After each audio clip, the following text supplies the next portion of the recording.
This video is made possible thanks to Stiebel Eltron and Savicons. Hey, today we are going to do something different. We are going to install a boiler that heats up when my solar panels generate enough power using Home Assistant. Let's do this!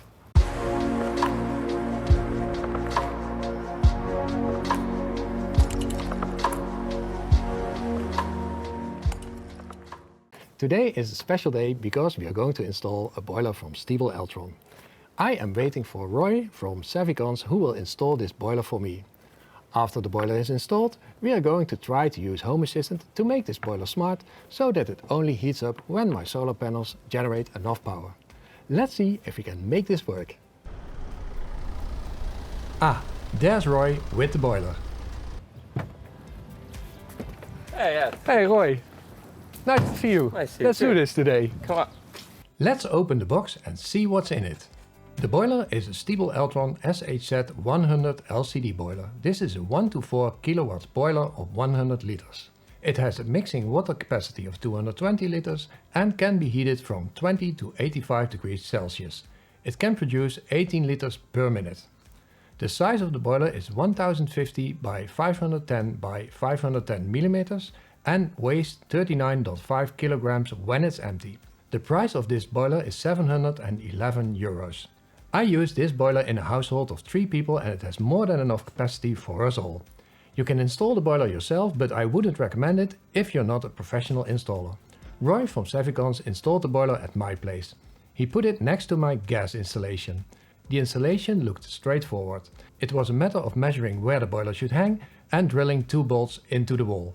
Then the boiler could be hung up and it had to be connected to the water supply. Roy then connected the pipes and screwed the cover on the boiler. If you'd like to have a boiler installed by a trustworthy installer, you can contact Roy from Savicons using the link in the description of the video. Savicons installs boilers in the Netherlands, Belgium and Germany. Thanks man! No problem. This boiler is not a smart boiler, but a boiler is in fact just a big kettle. So I decided to use a Shelly plug S to switch the boiler on and off. This plug also has power measurement so that I can see how many watts the boiler is using. We've set the boiler to use 2000 watts so that the Shelly plug S is safe to use. Now that the boiler is installed, the installation works as follows. If I need hot water, it is first taken from the boiler and only when the boiler can no longer supply enough hot water, my gas installation is used. I want my boiler to heat up when my solar panels generate enough power or when the boiler hasn't been heated for a couple of hours to prevent a possible Legionella infection inside the boiler. This solution only works for tap water. It does not work for my heating system because that's a different system, but it still saves you quite some money. I went from this gas usage to this gas usage. You can clearly see when the boiler was installed. Now let's make our dumb boiler smart using Home Assistant. It's actually very simple to do. The only thing that you need is a smart plug that can handle enough watts. As I said before, I used the Shelly plug S for it, but you can use any other smart plug that supports 2500 watts or more. And you need a boiler and solar panels of course. I use the Solar Edge system for my solar panels and have the Solar Edge integration installed into Home Assistant. I want to switch the boiler to on when the net power in my house is below minus 2100 watts and I want to switch the boiler off as soon as the net power in my house is more than 0 watts. Next to that, I want to switch the boiler on when the boiler has been off for 10 hours. So, first I need to determine the net power usage in my house. I am lucky because my electricity provider delivers me the current watts usage in a sensor in Home Assistant. If you're not so lucky, you need to create a custom template sensor that subtracts the solar panel production value from the electricity consumption value in your house. If you want to know more about how to create custom template sensors, then check out this video. Next to checking the net power, I want the boiler to turn on automatically when it has been off for 10 hours. I need to create a date and time helper for this. Go to Settings, Devices and Services and click on the Helpers tab. Click Create Helper. Select Date and/or Time Helper. Give your helper a name. I call it Boiler Trigger Time and select the icon Water Boiler Off. Don't forget to check the date and time radio button. We will now create an automation that handles the boiler based on the net power and time that has passed after the boiler has been shut down.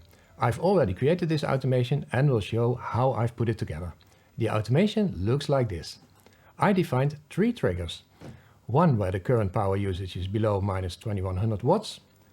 One when the current power usage is above 0 for 10 minutes. One when the boiler has been off for 10 hours. The first trigger checks if the power usage is below minus 2100 watts. My boiler is set to consume 2000 watts, so to be sure I want it to turn on as soon as my net power is below minus 2100 watts. This trigger has the trigger ID turn on. The second trigger checks if the power usage is above 0 watts. This trigger has trigger ID turn off. I can understand that you are wondering why I check if the net power is above 0 watts and not above minus 2000 watts. It would indeed be better to check if it's above minus 2000 watts to make sure that the boiler only is turned on when there's enough free power, but if I do that, the boiler is turned off a lot of the time. You can play with these values to suit your needs. I also check if the net power has been above 0 watts for 10 minutes because sometimes the sun disappears behind the clouds and comes back after just a couple of minutes.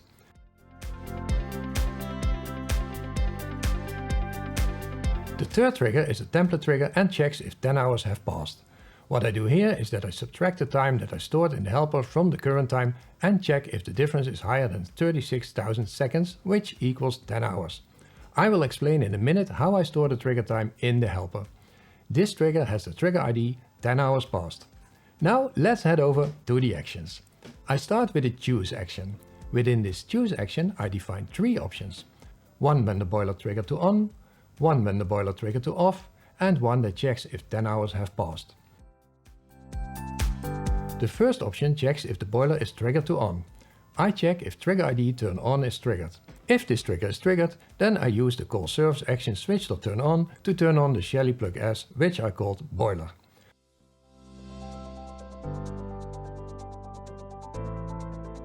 I do sort of the same in the second option, but this time I check on the turn off trigger.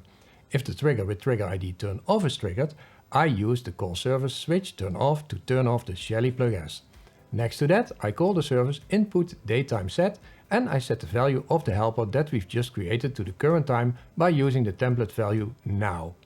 So, the helper will be filled with the current date and time as soon as the boiler switches off. In the third option, I check if 10 hours have passed. I check if the trigger with trigger ID 10 hours passed is triggered. If this condition is met, the action will fire. This action is a switch turn on action and the entity is boiler entity, which is again the Shelly plug S. So this action handles the 10 hours interval for the boiler. With this automation and helper, you fully automated your boiler to save on gas costs. You can type the code for free from the screen, but I also created a blueprint for you so that you can implement this yourself more easily into Home Assistant. You can download it for a small sponsoring fee via the download link in the description below this video. I am using this for more than 1 month now and I must say that it works pretty well for me. But it's summertime over here and my solar panels generate a lot of power these days. I'm sure that I have to make this automation more complex once the summer is over.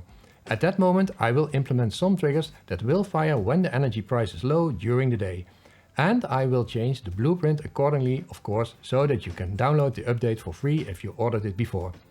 I want to thank William, who recorded the installation and helped me a lot in getting a grip on making my videos more professional. And thanks to Stiebel Eltron and Savicons for sponsoring the boiler and installation to help me save on my energy costs. If my videos save you time, please consider becoming my patron just like these awesome people did. You play a vital role in keeping this channel alive. The links to Patreon, Ko-fi and joining my channel are in the description of this video. Thanks for watching and don't forget to give this video a thumbs up and subscribe to my channel. I'll see you soon in my next video. Bye bye!